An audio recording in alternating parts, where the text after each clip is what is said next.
Hello students, today our topic is Python programming, and in this lecture we are going to discuss some basic programs related to Python programming. Students, you have to write all these programs into a practical file. So let's start.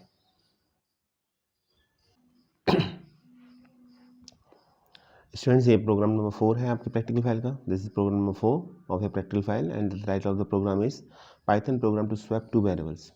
तो swap का क्या मतलब होता है? Swap का मतलब होता है कि दो वेरिएबल हमारे पास हैं ऑलरेडी, और वैल्यू उन वेरिएबल की जो वैल्यू हमने इनिशियलाइज़ की है स्टार्टिंग में, वो चेंज हो जाए प्रोग्राम के लास्ट में. तो जैसे x की वैल्यू 2 है, y की वैल्यू 4 है, तो at the end of the program बाद में जो निकल के आएगा आपका वैल्यू, जब आउटपुट देखेंगे तो दोनों की वैल्यू चेंज हो जाएगी. अगर x की वैल्यू 2 है, y की वैल्यू 4 है, तो x की वैल्यू 4 और y की वैल्यू अब 2 हो जाएगी.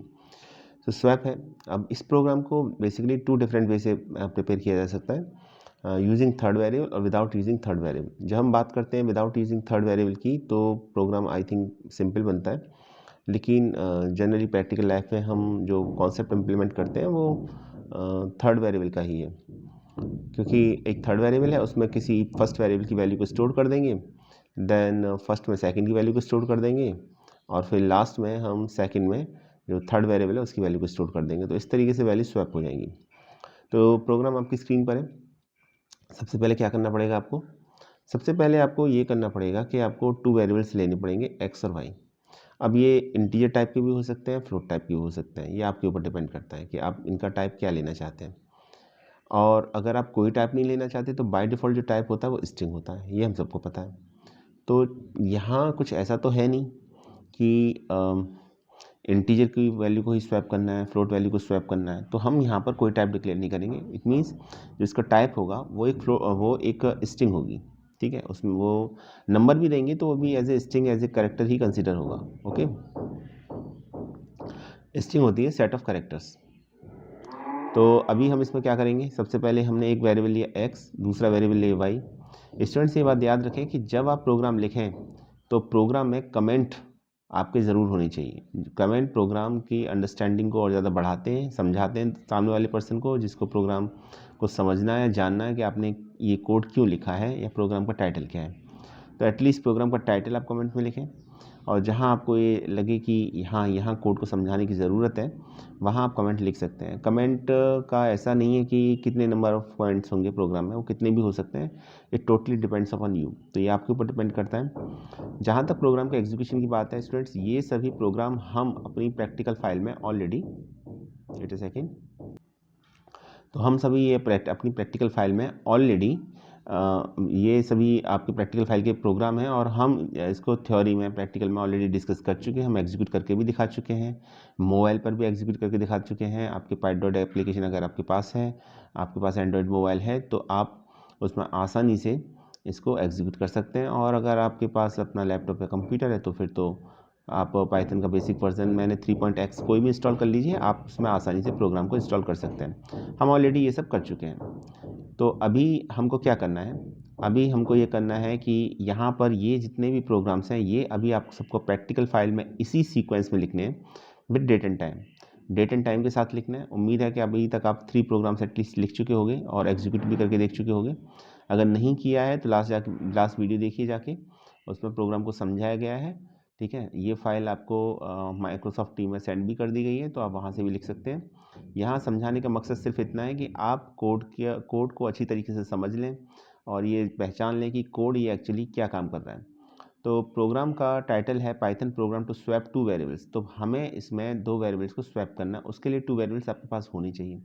तो हमने इनपुट किया. इनपुट में हमने कोई भी डेटा टाइप नहीं लिया, और जब हम कोई डेटा टाइप मेंशन नहीं करते हैं इनपुट से पहले, तो उसका जो डिफ़ॉल्ट डेटा टाइप होता है वो स्ट्रिंग होता है. स्ट्रिंग क्या होता है? Set of characters. तो सेट ऑफ कैरेक्टर्स को हम स्ट्रिंग बोलते हैं. तो क्या होगा इसमें? इसमें ये होगा, आपने एक्स और वाई लिया, और इसके साथ हमने एक काम और किया कि एक्स और वाई को इनपुट कराने के साथ ही हमने प्रिंट स्टेटमेंट भी दे दिया. और प्रिंट स्टेटमेंट किस बात का है? प्रिंट स्टेटमेंट है बिफोर स्वैपिंग एक्स इज, यानी एक्स की स्वैपिंग से पहले वैल्यू क्या थी, आपको पता चले कि स्वैपिंग से वैल्यू पहले क्या थी. मैसेज लिखा हुआ है तो ज़्यादा अच्छा रहेगा. और इसी तरीके से हमने लिख दिया बिफोर स्वैपिंग वाई इज, तो स्वैपिंग से पहले वाई की वैल्यू क्या थी, ये लिखा हुआ आ जाए मैसेज. अब हम कोड को इम्प्लीमेंट करेंगे. तो हमने लिखा temp is equal to X. Temp एक टेम्परेरी वेरिएबल है, आप कुछ और भी ले सकते थे, ABC कंफ्यूज करता है, इसलिए मैंने टेम्प ले लिया है, जो उसके बारे में बता भी रहा है कि टेम्परेरी वेरिएबल है। एक थर्ड वेरिएबल ले लिया हमने, और इस थर्ड वेरिएबल का यूज़ हमने इसलिए किया कि इसके अंदर हम एक वेरिएबल की वैल्यू को पुट कर सकें, एक्स या वाई की, और फिर हमें स्वैप करने में आसानी रहेगी। तो हमने लिखा temp is equal to X, तो होगा ये कि एक्स की जो भी वैल्यू है वो टेम्प वेरिएबल में स्टोर हो जाएगी। फिर हमने लिखा X equal to Y, equal to का मतलब है असाइनमेंट ऑपरेटर से वाई की वैल्यू एक्स को असाइन हो जाएगी। फिर हमने लिखा वाई इक्वल टू टेम्प, तो अब जो टेम्प की वैल्यू है वाई को स्टोर हो जाएगी। और ये बात हमेशा याद रखिएगा कि हमेशा जब इस तरह से असाइनमेंट ऑपरेटर होता है तो एक वेरिएबल को आप कितनी भी बार असाइन वैल्यू कर सकते हो, कितनी और कोई वैल्यू असाइन कर सकते हो, लेकिन जब आप प्रिंट कराएंगे तो जो लास्ट में असाइन होगी वैल्यू वही कंसिडर होगी। पहले कितनी बार असाइन किया, क्या असाइन किया, डजेंट मैटर। तो अभी एक्स और वाई की लेटेस्ट वैल्यू क्या है, लास्ट वाले स्टेटमेंट से देखेंगे तो वाई में तो टेम्प की वैल्यू स्टोर्ड है, और टेम्प में किसकी वैल्यू स्टोर्ड है, एक्स वेरिएबल की। तो एक्चुअली में आपने वाई में एक्स की वैल्यू को स्टोर कर दिया, यानी वाई की एक्स की वैल्यू को वाई के अंदर पुट कर दिया, यानी वाई अब जो शो करेगा प्रिंट करने पर वो एक्स की वैल्यू को शो करेगा। और उससे पहले अगर हम प्रीवियस स्टेटमेंट देखें तो हमने लिखा एक्स इक्वल टू वाई, ठीक है। तो वाई की जो वैल्यू थी वो एक्स में ऑलरेडी स्टोर्ड, इस स्टेटमेंट से वाई की वैल्यू एक्स में एक्स को असाइन हो जाएगी, ये कहीं ज़्यादा सही रहेगा, एक्स को असाइन हो जाएगी। और उससे पहले टेम्प का हमें कोई मतलब नहीं, हम टेम्प को हमें प्रिंट कराना नहीं चाहते, वो थर्ड वेरिएबल है, ठीक है। तो उसमें की वैल्यू क्या थी, डजेंट मैटर, कोई भी मैटर नहीं करता, क्योंकि हमारा मकसद यहाँ पर एक्स और वाई की वैल्यू को प्रिंट कराना है, उनकी वैल्यू को स्वैप करना है। तो ये 3 लाइन होंगी, इसमें आप स्वैप कर सकते हो इसी तरीके से। और ये कोई ज़रूरी नहीं है कि आप पहला statement temp is equal to X लिखो, यानी एक्स की वैल्यू असाइन करो, वाई भी कर सकते हो, कोई एक वैल्यू आपको टेम्परेरी वेरिएबल में स्टोर करनी पड़ेगी, लेकिन आगे का कोड भी उसी तरीके से चलेगा। तो बेहतर है कि ये जो कोड है इसको याद कर लीजिए, समझ लीजिए किस तरीके से किया जाता है। Temp is equal to X करेंगे, फिर एक्स इक्वल टू वाई करेंगे, फिर वाई इक्वल टू एक्स करेंगे। तो बड़ा सिंपल सा कॉन्सेप्ट है याद करने का, एक दो बार प्रैक्टिस करेंगे याद हो जाएगा आपको। अब वैल्यू स्वैप हो गई, अब स्वैप होगी तो अब क्या करना है, अब सिर्फ हमारे पास काम ये बचा है कि हम प्रिंट करके देखें कि प्रिंट स्टेटमेंट आ जाए और ये बताए कि आफ्टर स्वैपिंग वैल्यू एक्स और वाई की क्या है। तो ये कंफर्म हो जाए कि हाँ स्वैप हो चुका है और मैसेज प्रिंट होगा, तो आउटपुट में ये क्लियरली विजिबल होगा कि ये स्वैपिंग का प्रोग्राम था और आफ्टर स्वैपिंग ये वैल्यू शो कर रहा है, ठीक है। तो आगे चलते हैं, ये देखिए लास्ट में स्टेटमेंट दे दिए, print the value of X after swapping X, print the value of Y after swapping Y. तो एक्स और वाई की वैल्यू स्वैपिंग के बाद प्रिंट हो जाएगी। याद रखिएगा इस प्रोग्राम में हमने स्टार्टिंग में भी मैसेज प्रिंट कराया था, और वो जो मैसेज प्रिंट कराया था वो बिफोर स्वैपिंग के लिए कराया था। तो बिफोर स्वैपिंग का भी मैसेज है, आफ्टर स्वैपिंग का भी मैसेज है, आपके पास दोनों मैसेज प्रिंट हैं। तो हमें जब प्रोग्राम में एग्जीक्यूट करेंगे तो हमें क्लियरली ये पता चल जाएगा कि बिफोर स्वैपिंग क्या वैल्यू थी और आफ्टर स्वैपिंग क्या वैल्यू है। तो चलिए आगे चलते हैं। ये जब आप एग्जीक्यूट कर लेंगे प्रोग्राम को तो आप देखेंगे कि आपसे पहले कहा जाएगा enter the value of x, तो आपको कोई एक्स की एक वैल्यू एंटर करनी होगी। अब वो नंबर भी हो सकता है, फ्लोट वैल्यू हो सकती है, इंटीजर हो सकती है, या आप इवन अगर ऐसा करेंगे कोई स्ट्रिंग भी दे देंगे ना तो वो भी स्वैप हो जाएगा। फॉर एग्जाम्पल मैं अपना नेम दूँ, एक्स की जगह प्रवीण दूँ और वाई की जगह सिंह दूँ, तो बाद में दिखाएगा एक्स की वैल्यू प्रवीण है, वाई की वैल्यू सिंह है, तो स्वैप होने के बाद दिखाएगा कि एक्स की वैल्यू सिंह है, वाई की वैल्यू प्रवीण है। तो आप नंबर दें, स्ट्रिंग दें, जो भी कुछ देंगे वो डेफिनेटली इसमें आपका स्वैप हो जाएगा। ये बात कंफर्म समझिए इसमें, और कॉन्सेप्ट में आपको समझा ही चुका हूँ। तो बेहतर है कि जब आप इनपुट स्टेटमेंट दें तो इनपुट स्टेटमेंट से पहले इंट या फ्लोट मेंशन ना करें, वो ज़्यादा बेहतर रहेगा। तो ये आउटपुट है, देख लीजिए इसमें क्या किया गया, नंबर दिया गया है, हमको देखने में नंबर लग रहा है, लेकिन पाइथन प्रोग्राम के लिए ये एक स्ट्रिंग ही होगी, ठीक है। एक कैरेक्टर ही है ये 5 उसके लिए एक इंटीजर वैल्यू नहीं है जिस पर वो कैलकुलेशन करें, तो ये एक अलग बात है। लेकिन हमें यहाँ पर कैलकुलेशन करनी भी नहीं है, हमारा जो ऑब्जेक्टिव था वो ऑब्जेक्टिव ये था कि हम जो भी नंबर दें वो नंबर फाइनली स्वैप हो जाएं। तो हमने नंबर दिया, एक्स की वैल्यू दी 5, वाई की वैल्यू दी 6, और जब हमने इसे एग्जीक्यूट किया तो हमने देखा कि स्वैप होने के बाद एक्स की वैल्यू आपकी 6 आ रही है, वाई की वैल्यू 5 आ रही है, इट मीन्स स्वैपिंग कंप्लीट हो गई।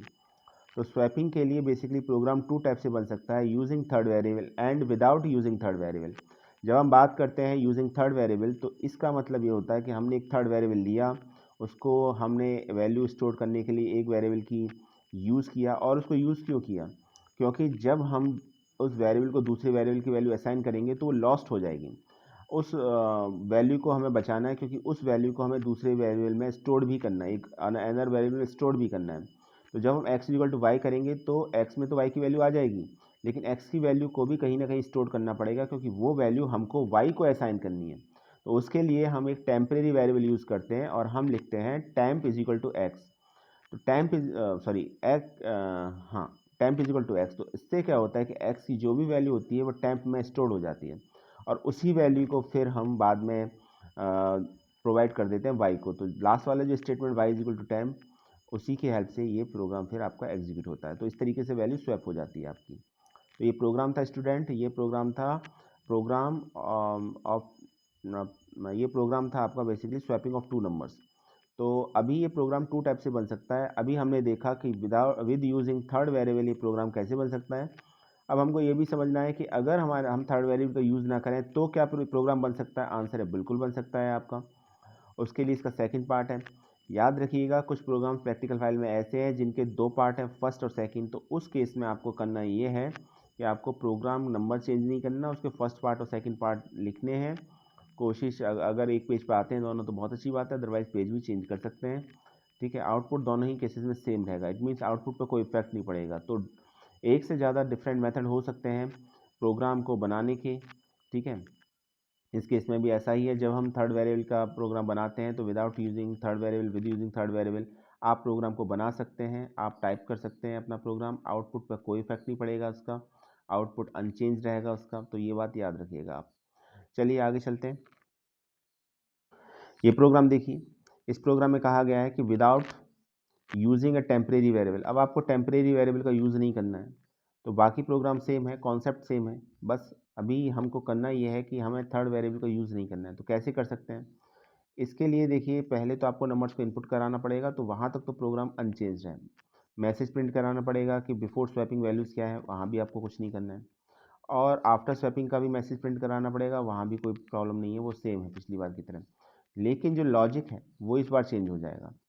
तो इसके लिए जो हम कॉन्सेप्ट यूज़ करते हैं वो यूज़ करते हैं मल्टीपल असाइनमेंट। मल्टीपल असाइनमेंट का ये मतलब है कि हम एक बार में डिफरेंट वैल्यूज़ को असाइन कर सकते हैं, डिफरेंट वेरिएबल्स को। सेम वेरिएबल को भी असाइन कर सकते हैं और डिफरेंट को भी असाइन कर सकते हैं।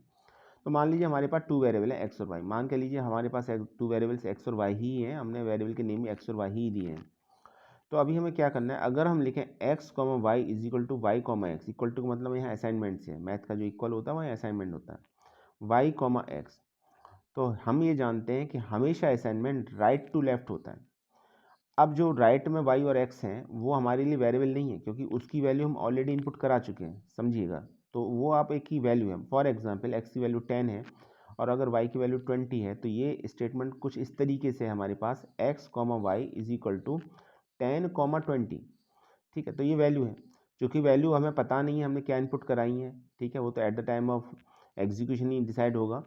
तो उसके लिए हमने इनपुट स्टेटमेंट दे रखा है, यूज़र इनपुट के लिए हमने कर रखा है इसमें। तो अभी क्या करना है हमको, हमने लिखा जब X comma Y is equal to Y comma X, तो वाई और एक्स की जो भी वैल्यू आप इनपुट कराओगे, यूज़र इनपुट देगा आपका, वो वैल्यू आपकी X comma Y equal to assign हो जाएंगी। जैसे X comma Y is equal to suppose 10 comma 20 हो जाएगा। तो हमेशा याद रखिएगा असाइनमेंट राइट टू लेफ्ट होता है। राइट में जो भी वैल्यू होती हैं वो लेफ्ट हैंड साइड को असाइन होती हैं। ठीक है, आपका जो राइट हैंड साइड है उस साइड की जो वैल्यूज हैं वो लेफ्ट हैंड साइड को असाइन होगी। तो और फर्स्ट वैल्यू फर्स्ट वेरिएबल को असाइन होगी, सेकंड वैल्यू सेकंड वेरिएबल को असाइन होगी। अगर ये लिखा हुआ है X comma Y is equal to 10 comma 20, it means X की वैल्यू 10 हो जाएगी और वाई की वैल्यू 20 हो जाएगी। अब स्वैप हो गया ऑब्वियसली। जब स्वैप हो गया तो फिर उसके बाद आपको सिर्फ मैसेज प्रिंट कराना है, ये चेक करने के लिए कि क्या वैल्यू वाकई में स्वैप हो गई या नहीं स्वैप हो गई। तो आप देखेंगे तो मैसेज प्रिंट हो जाएगा। तो the value of X after swapping X, the value of Y after swapping Y, तो वाई की वैल्यू स्वैप हो जाएगी आपकी, तो आउटपुट आ जाएगा आपका। तो एक छोटा सा प्रोग्राम था स्टूडेंट्स, इसमें बताया गया कि विदाउट यूजिंग टेम्परेरी वेरिएबल आप प्रोग्राम को कैसे बना सकते हैं। चलिए आगे चलते हैं। यह है प्रोग्राम नंबर 5। याद रखिए प्रोग्राम नंबर 4 के 2 पार्ट्स है, तो पार्ट में ही लिखना है आपको। प्रोग्राम नंबर 5 है Python program to calculate area of triangle. तो इसमें ट्राइंगल का एरिया कैलकुलेट करना है। एरिया कैलकुलेट करने के लिए आपको फॉर्मूला पता होना चाहिए। फॉर्मूला क्या होता है, पाई आर स्क्वायर। पाई क्या है यहाँ पर, पाई की वैल्यू हम ले सकते हैं 3.1416। एग्जैक्ट वैल्यू तो नहीं है, ठीक है, ये एक इरेशनल नंबर है, लेकिन कैलकुलेशन में यही वैल्यू यूज़ होती है। डेसिमल के 4 प्लेसेस तक एग्जैक्ट लेंगे तो हम 3.1416 ले सकते हैं। और हमको रेडियस को इनपुट कराना पड़ेगा। जब तक हम रेडियस को इनपुट नहीं कराएंगे तब तक हमारा प्रोग्राम जो हमारा प्रोग्राम है वो एग्जीक्यूट नहीं होगा। हम एरिया कैलकुलेट ही नहीं कर सकते क्योंकि फॉर्मूले में सिर्फ एक ही अननोन वेरिएबल है, वो है आर, तभी एरिया निकलेगा। 3.1416 तो कांस्टेंट है, तो आर को इनपुट कराएंगे। अब आर कैसी वैल्यू हो सकती है, इंट या फ्लोट, ये आप डिसाइड कीजिए। तो एरिया जब निकालते हैं तो नॉर्मली जो वैल्यू होती है फ्लोट वैल्यू होती है, तो हम फ्लोट डेटा टाइप ही यूज़ करेंगे, ठीक है। डेसिमल में वैल्यूज होती हैं तो हम भी डेसिमल में ही रहेंगे। तो हमने लिखा R is equal to float input enter radius of circle. इस मैसेज के थ्रू जब ये प्रोग्राम एग्जीक्यूट होगा तो रेडियस इंटर हो जाएगी। तो आपने लिखा area is equal to 3.1416 into R, तो आर की वैल्यू इनपुट हो जाएगी। फिर लिखा आपने print area of circle is area. तो अभी क्या होगा कि एरिया की जो वैल्यू है वो प्रिंट हो जाएगी क्योंकि एरिया ऑलरेडी कैलकुलेट हो चुका है किस फॉर्मूले से, 3.1416 इंटू आर। मल्टीप्लिकेशन के लिए एस्टेरिक साइन यूज़ होता है, और चूंकि आर स्क्वायर है तो इसका मीनिंग हम आर इंटू आर भी लिख सकते हैं, ठीक है, आर मल्टीप्लाइड बाई आर। तो फॉर्मूला हुआ area is equal to 3.1416 asterisk R. तो ये एक्चुअली पाइथन में इसको रिप्रेजेंट करेगा पाई आर स्क्वायर को। एरिया में आंसर स्टोर हो जाएगा, एरिया वेरिएबल में हमेशा असाइनमेंट राइट टू लेफ्ट होता है, तो एरिया में असाइन हो जाएगा।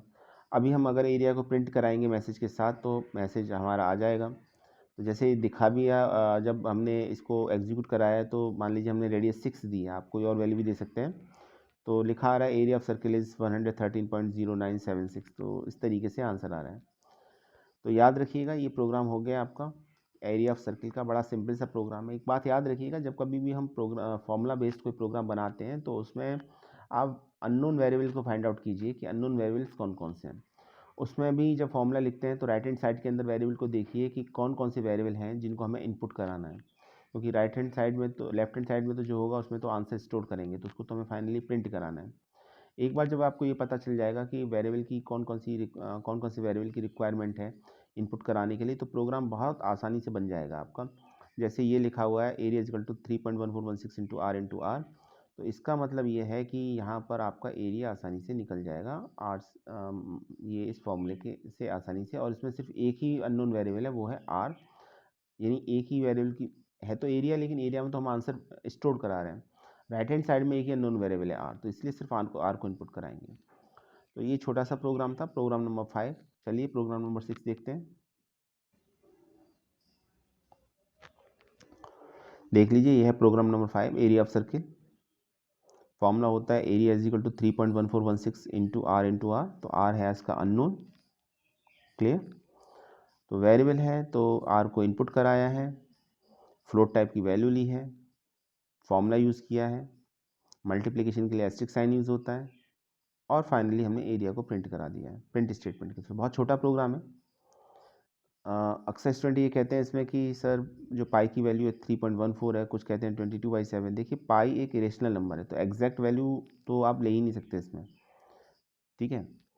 और अगर आपको एग्जैक्ट वैल्यू चाहिए, एग्जैक्ट मतलब और ज़्यादा एक्यूरेट वैल्यू चाहिए, एग्जैक्ट तो नहीं बोलेंगे, एक्यूरेट वैल्यू चाहिए, तो आप इसमें एक लाइब्रेरी होती है मैथ, तो मैथ्स लाइब्रेरी को आप इंपोर्ट करके कर सकते हैं। ये मैंने आपकी पिछली थ्योरी क्लास में बताया था, और उससे बचना चाहते हैं क्योंकि वो अभी कॉन्सेप्ट आपकी बुक में है नहीं, क्लास में भी नहीं है, तो आप 3.1416 डेसिमल के 4 प्लेसेस तक ले लीजिए, दैट इज़ सफिशिएंट। चलिए आगे का प्रोग्राम देखते हैं।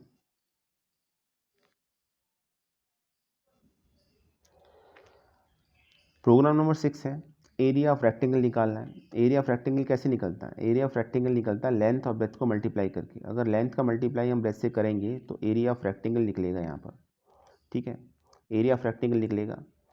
तो आपको लेंथ और ब्रेथ दोनों को इनपुट कराना होगा। कैसी वैल्यू हो सकती है दोनों? फ्लोट वैल्यू हो सकती है, आपको फ्लोट ही लेना है। तो हम लेंगे L is equal to float input enter length of the rectangle, B लिखेंगे float input enter breadth of the rectangle.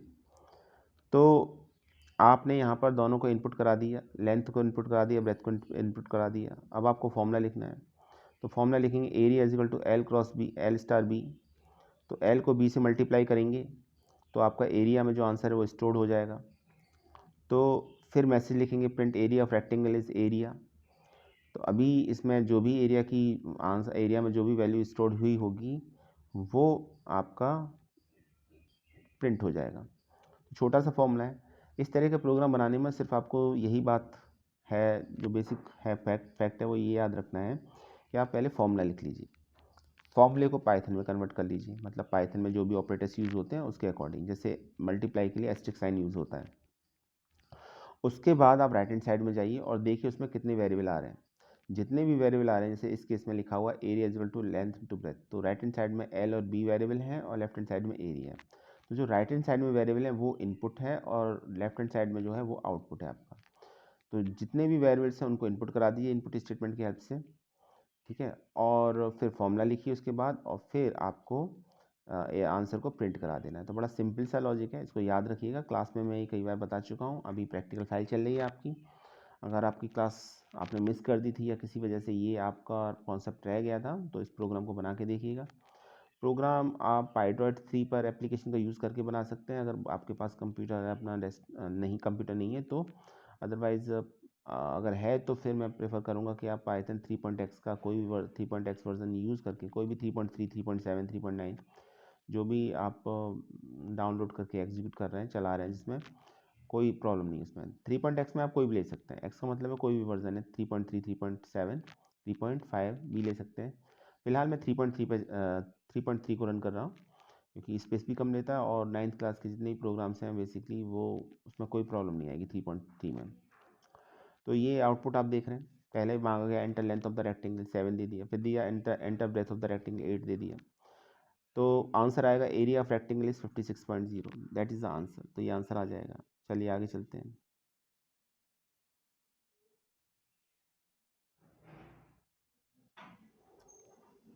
Programme number 7 है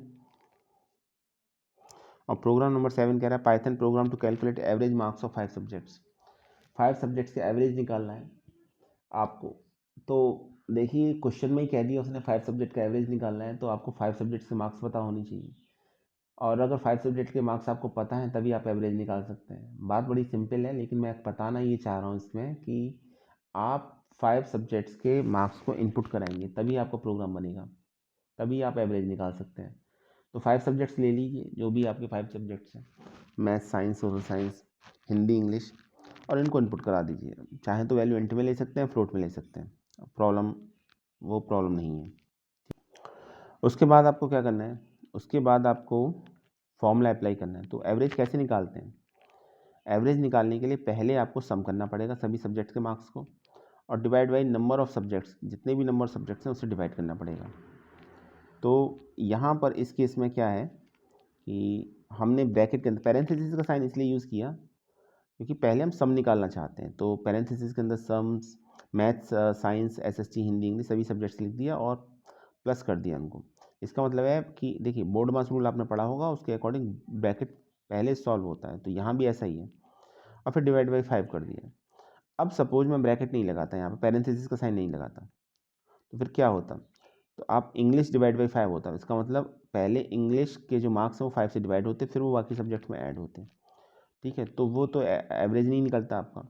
एवरेज निकालने के लिए पहले आपको सभी सब्जेक्ट्स के मार्क्स को ऐड करना पड़ेगा, देन फाइनली जाके आपको 5 से डिवाइड करना पड़ेगा, तब वो एवरेज निकलेगा, अदरवाइज एवरेज नहीं निकलेगा। तो इसीलिए जब कभी भी आपको कोई कैलकुलेशन करनी हो और आप उसको प्रायोरिटी पर चाहते हैं कि पहले ये एक्सप्रेशन सॉल्व हो, तो उसे आप पैरेंथेसिस साइन के अंदर लिखिए। इसको ऐसा लिखने से क्या होता है, पहले पैरेंथेसिस यानी ब्रैकेट, बोर्ड मास रूल में जो ब्रैकेट है वो पहले सॉल्व होता है, आपने पढ़ा होगा, तो फिर ये उसके अकॉर्डिंग सॉल्व होगा। 5 से डिवाइड इसलिए किया क्योंकि टोटल नंबर ऑफ सब्जेक्ट 5 है। अगर टोटल नंबर ऑफ सब्जेक्ट 5 ना होते, 6 होते, 7 होते, 8 होते, तो हम उससे डिवाइड करते हैं। और फिर हमने मैसेज प्रिंट करा दिया एवरेज मार्क्स का, तो हमने लिखा print average marks is equal to, और कॉमा लगा के एवरेज मार्क्स लिख दिया। तो मैसेज में एवरेज मार्क्स लिखाएगा और एवरेज अंडरस्कोर मार्क्स वेरिएबल का नेम है, तो उसकी वेरिएबल की जो भी वैल्यू होगी वो फाइनली प्रिंट हो जाएगी। आउटपुट आप देख सकते हैं, इस तरीके से आउटपुट आएगा आपका। एक बात और इसमें, तो अगर सभी सब्जेक्ट 100 आउट ऑफ 100 है मार्क्स सभी का आप दे रहे हो, ठीक है, तो एक्चुअली इसमें जो एवरेज मार्क्स निकल के आएंगे वो आपके परसेंटेज ऑफ मार्क्स भी होंगे, ठीक है। तो अगर ये सभी सब्जेक्ट 100 के हैं तो टोटल ओवरऑल इसका जो ग्रांड टोटल हो गया 500 हो गया। मैक्सिमम मार्क्स कितना हो जाएगा, 500 हो जाएगा अगर सभी सब्जेक्ट 100 के हैं तो, ठीक है।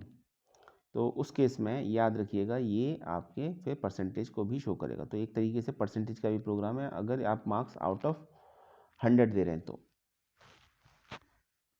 चलिए आगे देखते हैं।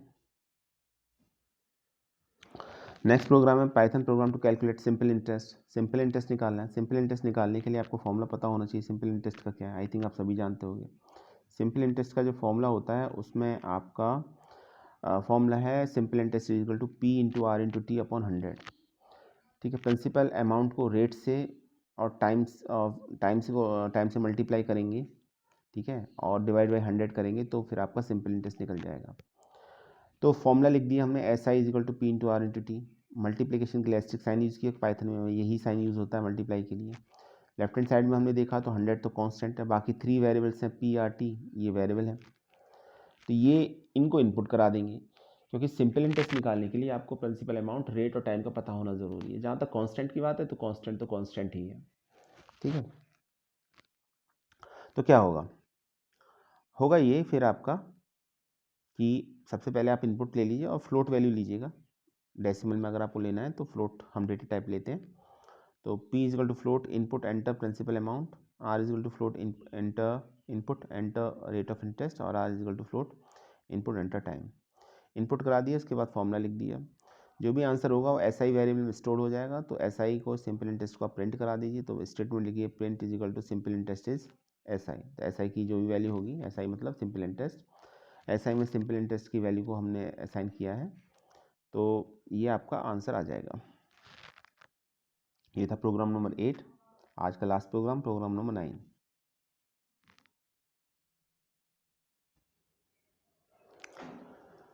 प्रोग्राम नंबर 9 है, आपको N square N cube N power 4 calculate करना है। तो ये सभी कैलकुलेट करने के लिए आपको क्या चाहिए, आपको एन की वैल्यू चाहिए। तो एन को इनपुट करा देंगे। एन को जब इनपुट करा देंगे तो लिखेंगे A is equal to N. अच्छा, पावर के लिए एक्सपोनेंट के लिए क्या सिंबल यूज़ करते हैं, डबल एस्ट्रिक का साइन यूज़ करते हैं। तो हम लिखेंगे A is equal to N double asterisk 2, B is equal to N double asterisk 3। B में हम एन की power Q N Q store कर रहे हैं, एन पावर 3 स्टोर कर रहे हैं, और सी में हम एन पावर 4 स्टोर कर रहे हैं। तो हम लिखेंगे C is equal to N double asterisk 4। अब काम आपका आसान हो गया, आपको कुछ का खास करना नहीं है। आपको करना ये है कि अब आपको ए बी सी की वैल्यू को प्रिंट करा देना है। तो ए में एन स्क्वायर स्टोर्ड है, बी में एन की स्टोर्ड है, और सी में एन पावर 4 स्टोर्ड है। तो वही जो भी नंबर देंगे उसका स्क्वायर, उसकी पावर क्यू, उसकी पावर 4 स्टोर हो जाएगी। याद रखिएगा ये जो क्वेश्चन है ये आपकी एक्सरसाइज का भी क्वेश्चन है। सुमिता अरोड़ा की जो बुक है उसकी एक्सरसाइज का भी क्वेश्चन है, तो ये आप सबको पता भी होना चाहिए। ठीक है, तो आसान सा प्रोग्राम है। इस तरीके से हम एन स्क्वायर एन क्यू और एन पावर 4 निकाल सकते हैं। बस समझना यही है कि इसमें आपको सिर्फ एक वेरिएबल की रिक्वायरमेंट है, नंबर। अगर आपको नंबर पता चल गया, एन पता चल गया, इसको हमने एन से रिप्रेजेंट किया, वो पता चल गया, तो आप स्क्वायर क्यूब पावर 4 और भी कुछ निकाल सकते हैं, स्क्वायर रूट भी निकाल सकते हैं, इतनी पावर नहीं कैलकुलेट कर सकते हैं। और पावर के लिए, एक्सपोनेंट के लिए क्या यूज़ करते हैं हम, डबल एस्ट्रिक साइन। तो ये था प्रोग्राम नंबर 9। चलिए अभी थोड़ा सा टाइम और है तो एक प्रोग्राम और देख लेते हैं। आई थिंक ये प्रोग्राम देखिए, ये भी आपकी बुक का ही प्रोग्राम है, और इसमें कहा गया है कि आपको ये कोई, इसमें कुछ ऐसा पर्टिकुलर कोई फॉर्मूला नहीं है। इसमें करना क्या है कि इसमें आपसे कहा गया है कि 5, 10, 9 ये नंबर प्रिंट करने हैं, और ये 3 नंबर्स 3 डिफरेंट लाइन के अंदर आनी चाहिए, इसी तरीके से आनी चाहिए जैसे दे रखा है। अभी आप इसके अंदर रिलेशन फाइंड आउट करने की कोशिश करेंगे। तो मान लीजिए कि एन की वैल्यू 5 है, ठीक है, तो नेक्स्ट नंबर 10 प्रिंट होना है। तो 10 इसका 2 टाइम्स है, और फिर 9 अगर देखेंगे तो 10 में से अगर हम 1 को सब्ट्रैक्ट करेंगे तो 9 मिलेगा। ये दे भी रखा है, क्वेश्चन में ही दे रखा है, assign value 5 to a variable using assignment operator. बोला 5 की वैल्यू असाइन कीजिए पहले आप, ठीक है, इसको 2 से मल्टीप्लाई कीजिए और फिर 1 को सब्ट्रैक्ट कीजिए 9 को जनरेट करने के लिए, तो आपको 5, 10, 9 आ जाएगा। तो एक काम कर सकते हैं आप, या तो एन की वैल्यू 5 असाइन कर दीजिए, और आप प्रोग्राम को जनरलाइज करना चाहते हैं तो एन को इनपुट करा दीजिए। लिखिए N is equal to int input enter any number. Question के अकॉर्डिंग तो एन की वैल्यू 5 देनी पड़ेगी, क्योंकि इसने कहा है कि बस यही प्रिंट होना चाहिए हर बार, 5, 10, 9। ठीक है, तो आप इनपुट स्टेटमेंट मत दीजिए, एन इज इक्वल टू 5 लिख दीजिए। मैंने इनपुट स्टेटमेंट दिया है, तो ये वैल्यू, ये प्रोग्राम और अदर वैल्यू के लिए वर्क करेगा। आप एन की जो भी वैल्यू देंगे उसके लिए वर्क करेगा। एन की वैल्यू 5 देंगे तो 5, 10, 9 प्रिंट होगा। 6 देंगे तो 6, 12, 11 प्रिंट होगा। तो हमें तो 5 10 9 प्रिंट करना है, तो n की वैल्यू को 5 इनिशलाइज कर दीजिएगा। उसके बाद जैसे कहा गया है आप a is equal to n multiplied by 2 यानी n एस्टिक 2 लिखेंगे क्योंकि इसका 2 टाइम्स करना है।